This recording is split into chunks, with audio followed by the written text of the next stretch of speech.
Hola, soy la Basmati de nuevo con vosotros. Hoy para contaros ¿cómo se llama? La biblioteca del monasterio de Santa Catalina. El otro día, cuando os conté el palimpsesto en siríaco que han encontrado, el más antiguo que nos cuenta los evangelios de San Mateo, nombré Santa Catalina, que es un lugar sencillamente excepcional, que está a 1600 metros en medio de un desierto donde no hay humedad por la altura y por el lugar, porque es un desierto, el monte Sinaí arriba. El monte Sinaí me parece que tiene 2200, no, 2600 metros, se puede subir, ¿eh? Y me parece que se puede bajar, que hay escalones tallados en piedra, no me acuerdo. Bueno, esto vengo a contaros esta biblioteca porque resulta que hay un acuerdo en este momento. Ya ha habido ayudas por parte de Grecia, Italia y no me acuerdo quién más, y alguien más, no sé si Francia, para su biblioteca. Ha habido otra ayuda también por parte de Estados Unidos, pero hay ahora mismo un acuerdo con la UCLA, Universidad de California, que es famosísima, para ayudarle en su biblioteca a digitalizar los textos. La biblioteca, vamos a ver, la biblioteca más grande de códices antiguos es el Vaticano y después le sigue esta, es una biblioteca antiquísima, es como un fortín y ahora mismo está muy protegida por el ejército. Los egipcios dicen que la van a ayudar, pero no la ayudan. Todo lo que tienen alrededor son beduinos, pobrecitos. Yo los beduinos son la gente más educada, más encantadora. Yo los he conocido en Yemen y los he conocido también en Jordania. Y son, si pasas por cerca de su boda, te invitan a la boda, te invitan a comer, te dicen que coman más. Son gente de una cordialidad y además un sentido de la caballerosidad. Ellos son gente libre. Pero los egipcios, en el momento que se creó el Estado de Israel, ellos ya no pudieron seguir porque ellos tenían una ruta, ellos son gente de desierto y tenían una ruta del desierto, no me acuerdo cómo se llama, el que está en Israel, Ninjar, Nurra, no sé, no tiene un nombre. Entonces dice que se lo vetaron. Y los egipcios también, por ejemplo, no les reconocen la ciudadanía, no les reconocen, no pueden ir al ejército, no pueden ir a la escuela, no pueden tener servicios públicos, porque esta gente gira entre varios desiertos que son de varios países, pero son gente respetadísima. Y entonces ellos, por ejemplo, se ganaban bastante la vida aquí haciendo de guías turísticos improvisados en esta zona por muy poquito dinero. Y durante el invierno bajan a zonas más cálidas, durante el verano suben, digamos, a zonas más montañosas. Ya os digo que son de una grandísima cortesía, educación. Y además son gente que sabe estar, ¿eh? No vayáis a creer que son pesados ni nada de eso. Te ofrecen una cosa y dices que no y punto. Pero siempre muy. He visto, en Yemen he visto también beduinos y siempre las mujeres no iban tapadas ni las caras tapadas, montaban a caballo, llevaban cabras, llevaban a los niños en brazos, muy libres, siendo musulmanes mucho más libres que la gente de las ciudades que iban con las caras tan tapadas que producía ceguera. Bueno, a ver si os hablo de la biblioteca, que os estoy hablando de los beduinos. Lo que quiero decir es que este monasterio que os voy a contar es un monasterio que ha sufrido un montón de agresiones por parte de Al-Qaeda. Lo que pasa es que no se publicita mucho porque es muy visitado por los turistas. Solamente se puede visitar entre las 9 y las 12 de la mañana. No dejan ver la biblioteca, que son 3 habitaciones, porque tiene unos libros valiosísimos, pero se cierra a cal y canto y para acceder al monasterio, está muy cerquita del Mar Rojo, para acceder, son carreteras sin asfaltar, ¿eh? Para acceder a este monasterio por carreteras de polvo ahí, de tierra. ¿Y qué más puedo contar yo de este monasterio? Pues que ahora mismo le van a ayudar, que es un monasterio que tiene. El otro día, cuando se hablé de los palimpsestos, pues había un problema con los papiros de Egipto. Yo vi, estaban en egipcio. Tienen hasta una mezquitita dentro, ¿eh? Tienen una iglesia, tienen una mezquita, pero nunca se usó porque cometieron un error de que no estuviera mirando hacia la Meca. Tienen también, es que es un nombre árabe que no me acuerdo, un permiso de Alá, oye, de Alá, de Mahoma, porque lo protegieron en un momento determinado, porque eran monjes que provienen de los anacoretas, es una iglesia ortodoxa, pero sus monjes, digamos, como que devienen un poco de los anacoretas, que a su vez devienen de la India, y cuando en el siglo IV, cosas así, los monjes, digamos, los echaron, los quitaron, anacoretas que también estuvieron en la zona de Turquía, muchos sitios, ya os digo que era una vida espiritual a través de la soledad, de buscarte a ti mismo a través de la soledad. Bueno, pues este ¿cómo se llama? Este monasterio tiene 1700 años y tiene la mayor colección, tiene una cantidad de joyas que aparte de que le han hecho atentados, un autobús de coreanos mataron varias personas, ha habido atentados de Al Qaeda, se la tienen jurada, ¿eh? Entonces es un fortín, es como si fuera un castillo y así todo. El ejército los protege muchísimo, porque justamente están en una zona que está llena de gente integrista, y da igual que sea ISIS, que Al Qaeda, da igual quién sea, le tienen, porque para ellos pues es un lugar de infieles, etcétera. Entonces que tocaran este monasterio sería un desastre, porque estos curas no son viejecillos, no saben defenderse y aparte de vivir en un fortín, poco más. Y entonces le han pedido al ejército que los proteja y los está protegiendo. De hecho, cada curva cuando vas, te están parando, diciéndote dónde vas, pidiéndote documentación, etcétera. O sea, dificulta muchísimo el acceso. Bueno, voy a ver si os cuento la biblioteca. Le van a ayudar ahora mismo la Universidad de California a digitalizar. El otro día, cuando os conté los palincestos, os dije que un palincesto es un pellejo que se ha escrito varias veces por encima, porque no tenían dinero, no tenían acceso a poder tener papel. Entonces, pues lo que hacían es que con limón, agua y limón borraban lo anterior que era tinta y lo que no lo rayaban con cuchilla, ¿no? Bueno, pues eso, esa escritura sí aparece lo ultravioleta. Y entonces ahora cuando se está digitalizando, se pasa primero por ultravioleta porque siempre tienen textos anteriores que son como el que conté el otro día, que salía un texto de San Mateo en siríaco, antiguo, que siríaco es arameo, hay muchas variedades, hay siríaco palestino, hay siríaco oriental, siríaco occidental, pero bueno, son una lengua muy antigua que era como una lengua franca, como ahora puede ser en inglés, en otra época era el latín, en fin, depende de quién haya dominado, la lengua franca era el español o era el italiano o era el francés, según la potencia que dominen. En el caso del latín, porque era una lengua científica, todo el mundo, ya fuera inglés, escocés, irlandés, italiano, escribían en latín porque sabía que el resto lo iban a entender. Y en otra época el griego, ¿eh?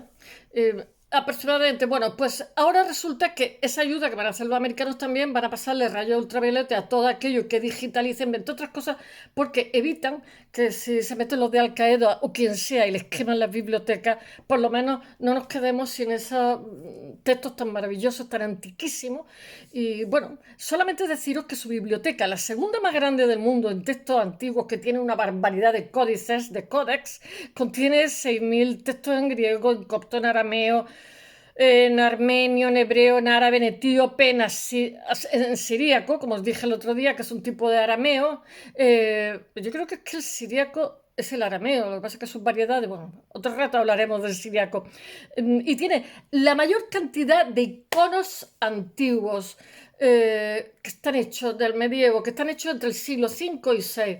Y después hay otro código que es el más antiguo, escrito en el siglo III, una Biblia escrita por un ruso, que a su vez vinieron en el siglo XIX, no se sabe cómo sacaron el texto de ahí, ellos dicen que lo compraron, yo creo que ellos los monjes no tenían en venta ningún libro, el caso que acabó en Rusia, después los rusos se lo vendieron a los ingleses, ahora lo tienen los ingleses, y es el código Sinaí, o el código sinaítico, tiene un nombre así, que yo creo que es la Biblia más antigua.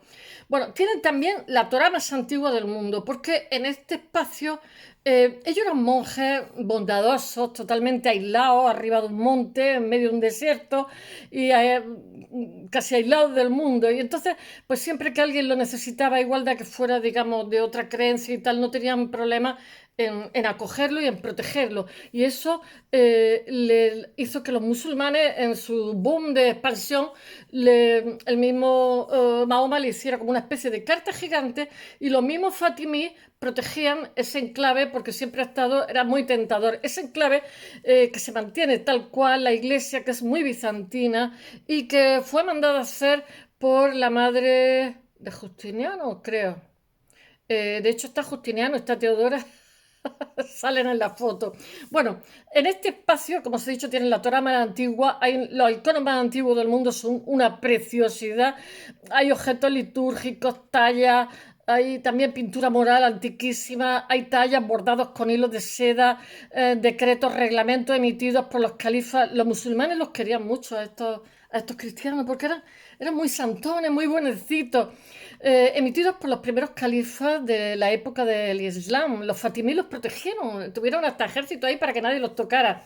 Bueno, es un milagro. Aparte de eso, tienen también una temperatura que están a mí, no sé si son 1200 o 1600 metros, con lo cual en medio de un desierto sin humedad y encima arriba de una montaña, pues se han mantenido estupendamente la biblioteca, porque lo que le pasa a los libros es que les crecen hongos. Y claro, al no tener humedad, eso me pasó a mí en Egipto, me encontré unos restos que estaban ahí y le dije al guía, oye, esto lo han repintado. Me dice, no, no, no, está así con ese color de la época egipcia. Digo, ¿y la humedad? Dice, no, aquí no hay humedad, en medio del desierto, porque estuve en el lago Nasser, que es lo que inundaron para hacer el lago Nasser, que hicieron una presa del Nilo, etcétera, y que inundaron el terreno nubio y a 2 millones de nubios los desplazaron y se quedaron tan panchos como el País Vasco. O sea, como si cogen todo el País Vasco y dicen, mira, que es que voy a hacer una presa grande, que os vayáis donde podáis y apañaros. Son tremendos, son tremendos, tremendos. El hecho real, ¿por qué decía yo eso? Porque me llamaba la atención y yo decía, ¿y aquí? Pues si a nosotros nos salen hongos y nos salen tacos con nada y menos. Y claro, un desierto, Sáhara, pues, y todavía quedaban cosas en mitad del desierto. Bueno, a ver si lo cuento. La lista de bibliotecas. Deciros que las bibliotecas se ha destruido muchísimo conocimiento. Yo pienso en la biblioteca de Alejandría, madre mía, qué locura, la biblioteca de la antigüedad. Yo estoy segura que muchísimos adelantos, no ya de matemáticas, de astronomía, etcétera, etcétera, sino adelantos médicos. Yo estoy segura que la gente no se moría con un flemón, porque flemones a lo largo de nuestra vida tenemos todos. Puede que se murieran con una neumonía, ahora también, aunque haya antibióticos, pero estoy segura que tenía que haber alguna solución o de tipo físico, de tipo químico, que como se han quemado, pues no lo sabemos. Bueno, hay muchísimas bibliotecas que se han quemado, desaparecidas. Está la biblioteca de Constantinopla, que la saquearon los cruzados, pobrecillos, que es que no, los dedos de luces no los tenían. Después cuando me dicen que el cristianismo es tan bueno, digo, madre mía, si tenemos unos genocidios por ahí de los cruzados, que eso es impresentable. Después, los mayas, los códices mayas, nuestros destruidos por los monjes franciscanos, no se nos olvide, a los españoles. Querida América, la biblioteca de Pekín y Shanghái, Beijing y Shanghái, que fueron destrozadas por las fuerzas de ocupación japonesas, que se lucieron también, porque hicieron un genocidio en la Manchuria. Os estoy recordando las bibliotecas para que os hagáis una idea. La Biblioteca Nacional de Serbia, que fue arrasada por la Fuerza Aérea de Hitler. Después está la de Yugoslavia, vete a saber. La biblioteca de Sikh del Punjab, que fue devastada a instancias de Indira Gandhi. Después dicen que las cosas pasan por casualidad, ¿eh? No. Las cosas no pasan por casualidad, no quiero decir nada.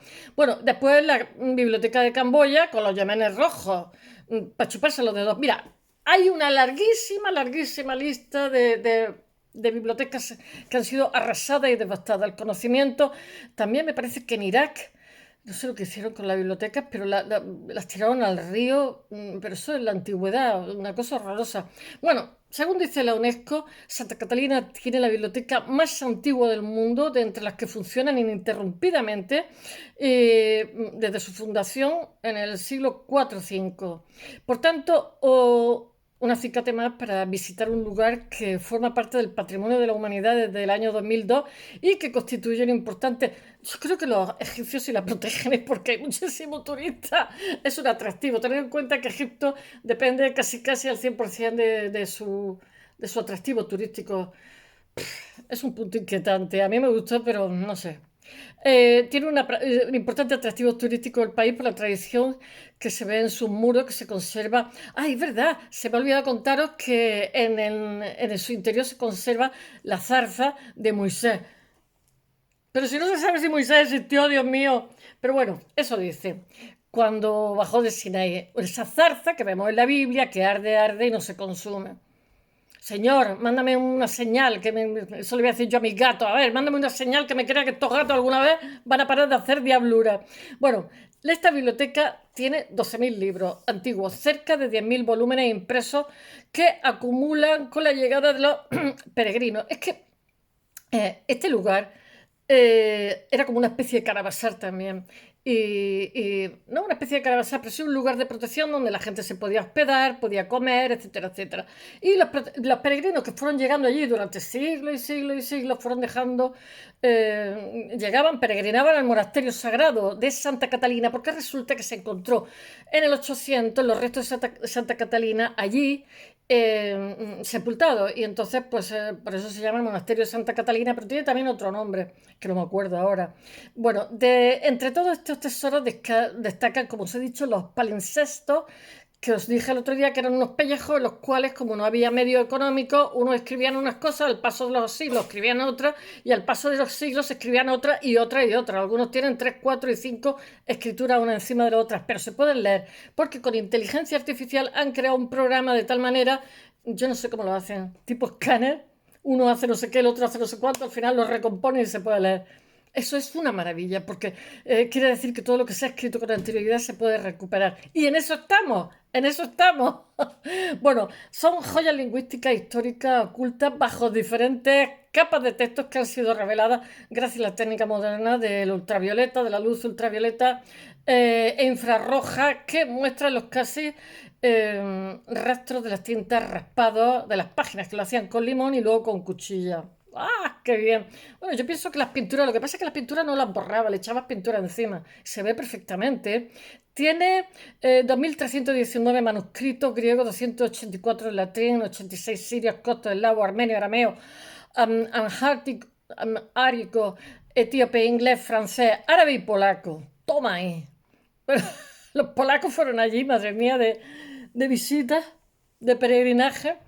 Quiero deciros que en el mundo antiguo, siempre lo estoy diciendo todos los días, no estaba la gente tan aislada, ¿eh? No, no, no, no, no. Nos creemos que ahora con internet estamos conectados, pero antes tampoco estaban tan tontos. Bueno, el manuscrito más famoso de Santa Catalina es el libro de Sinaí, el Codex Sinaítico, escrito por el sacerdote ruso Aspeos. Pero es que Aspeos es un nombre griego, bueno, se gregarizarían los nombres. Lo mismo que en otras épocas se ponían los nombres y los apellidos en latín, ¿eh? Yo lo veo también en Holanda. Bueno, y en Inglaterra también hay apellidos latinos, porque era más fino llamarse. Que eso lo veo yo también en América, que la gente se pone William. Y digo, ¿por qué no se puede llamar Guillermo? William Martínez, no se puede llamar Guillermo. Me refiero en Colombia y tal, en Estados Unidos, que se llamen como quieran, ¿no? Pero en los países de habla latina, Marilyn, yo qué sé, Johanna, no se puede llamar Juanita, Banana, ¿no? Vale, no sé. No me hagáis, no me hagáis caso. Los nombres en inglés, todos los nombres en inglés y los apellidos españoles, que pegote, ¿no? Pero el inglés como es lo fino. Bueno, estamos con que el sacerdote ruso Aspeos en el 331 después de Cristo escribe el Codex Sinai, que está ahora mismo en Inglaterra, que salió de forma un poco dudosa. Nobody knows, nadie lo sabe. Bueno, a petición del emperador Constantino, fue ofrecido al monasterio. Mirad, la iglesia está tal cual, con las vallas, o sea, las vallas, digo yo, las vigas en el techo, y ponen Constantino y un artesonado.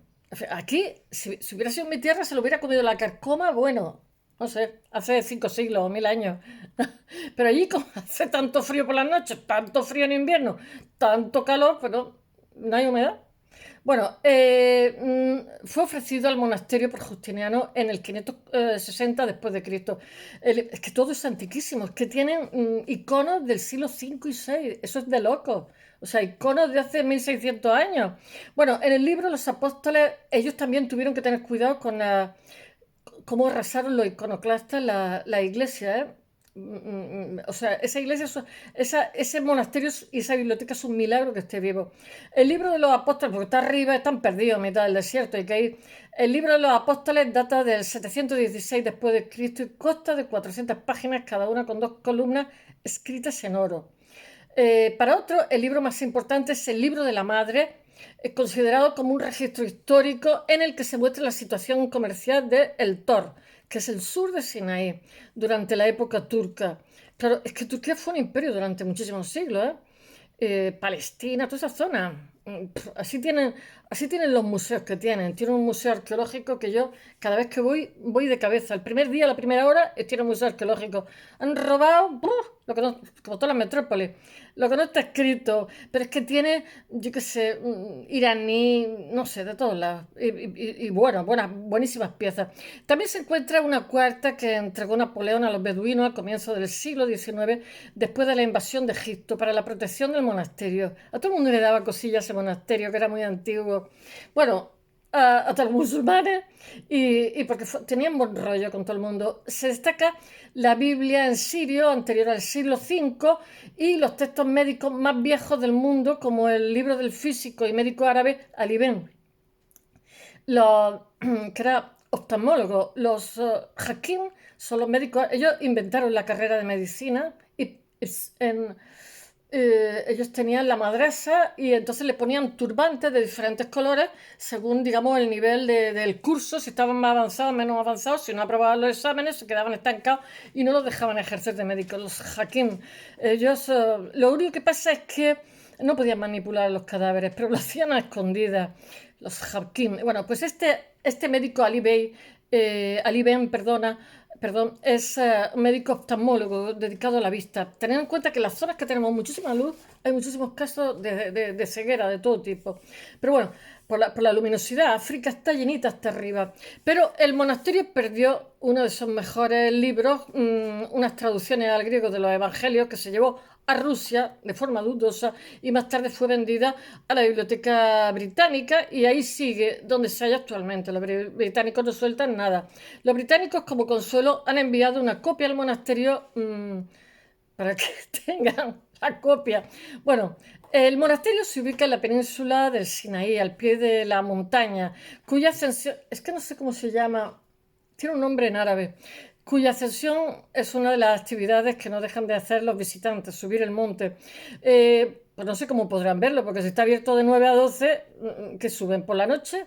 Bueno, este monasterio es un legado de las tres grandes religiones abrámicas, judíos, cristianos y musulmanes, que hubo en Egipto y que cristianos, judíos y musulmanes que compartimos muchísimos profetas entre todos.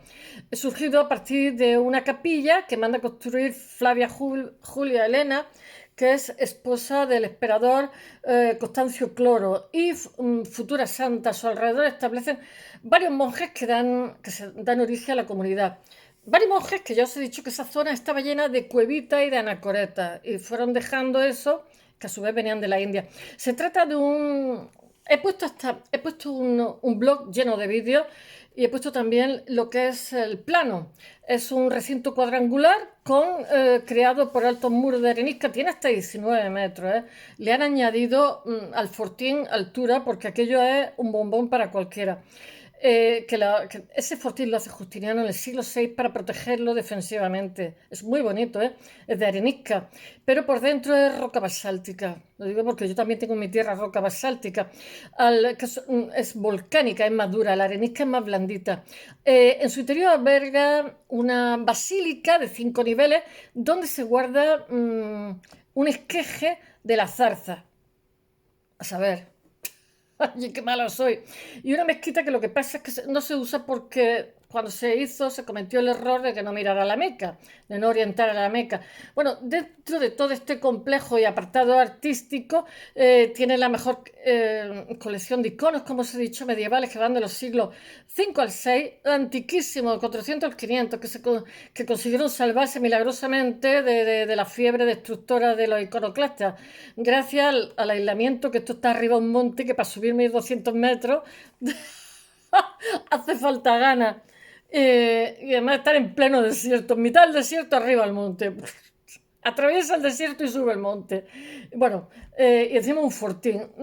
Bueno, entre ellos figuran, tiene un pantocrátor precioso, lo he puesto en el blog, el pantocrátor del Sinaí, la escalera del paraíso y el más antiguo, todo esto lo he puesto, que hay sobre un tema del Antiguo Testamento. Destaca también los mosaicos que decoran los suelos de varias dependencias, porque son todos muy bizantinos, pero hay algo que resulta aún muchísimo más valioso y la citada biblioteca, que está compuesta por 6.000 volúmenes en múltiples lenguas, como os he dicho, y en ella la mayor colección de códices y manuscritos antiguos después de la del Vaticano. Pero el Vaticano, ellos dicen, los de Santa Catalina, que tienen el mayor número, digamos, de pasta de lo que cubren los libros más antiguos, porque en el Vaticano, bueno, entre las piezas destacadas, pues se puede mencionar el Codex Sinaiticus, que os lo he dicho, que contiene la Biblia original más completa que se conserva fechado en torno al 345, que fue el que escribió el ruso, que se llevó el otro a Rusia y de Rusia se fue a Inglaterra. Descubierto en el siglo XIX por el editor, no, el erudito Constantin von Tischendorf. Tiene un nombre alemán. Una copia de los evangelios en lengua siríaca derivada del arameo oriental del siglo V. Una copia de la apología de Arístides, la original en griego, se ha perdido. O una copia de las vidas de mujeres santas del año 779, también en siríaco. Es que el siríaco es anterior al griego, me refiero cuando se ponían a escribir los evangelios. Después ya se hizo griego, después ya se hizo en latín, después se hizo lo que fuera. A ello, porque la Biblia tuvo una grandísima expansión y una grandísima, ¿cómo se dice?, traducción muy rápida, se expandió muy rápidamente. A ello hay que añadir un buen conjunto de manuscritos árabes medievales, incluyendo la llamada Ashitamé, que es lo que os he dicho que Mahoma dio como un edicto antiguo diciendo que ese lugar era sagrado, que no se tocaba ese de Mahoma, es decir, porque ellos lo protegieron. Es que desconozco la historia de Mahoma. De acuerdo, escrito pactado por el profeta con los monjes, pero lo tiene en el texto, donde ofrece protección, les exime de impuestos y les libra de cooperar en asuntos militares. Pobrecillo, los vio ahí, están hechos polvo. Bueno, y además hizo que les llegaran los víveres desde abajo, cuando estaba en plena conquista musulmana. Respecto a este el último punto, parece ser que incluso dio la situación contraria. Soldados del califato fatimí, que os lo he dicho, se encargaron de custodiar el monasterio y de ayudar a los que estaban allí dentro en la llegada de víveres y demás. Me parece que tienen, me parece que tienen un pozo de agua, ¿eh? Es que si no... Bueno, este no tiene un repartidor. Este tesoro pronto va a ser sometido, como os he dicho, a un proceso de restauración y reproducción gracias a un acuerdo entre el monasterio y la biblioteca de la UCLA. Eso vale dinero, ¿eh? Y investigadores, pero también eso va a dar sus frutos. Y la Universidad de California, la organización sin ánimo de lucro que se llama, tiene el acrónimo EMEL, que es Early Manuscript Electronic Library, y la Fundación Amazon. No sé si tendrá que ver con el Amazon que conocemos. La colaboración entre estas entidades permitirá hacer copias digitales exactas de 1.100 manuscritos que abarcan un periodo cronológico que va desde el siglo IV hasta, o sea, desde 1300 a 1600. Madre mía, qué locura, ¿eh? Eso es un tesoro. Qué bien que hayan llegado a un acuerdo. Bueno, espero que os haya gustado y hasta mañana. Bye.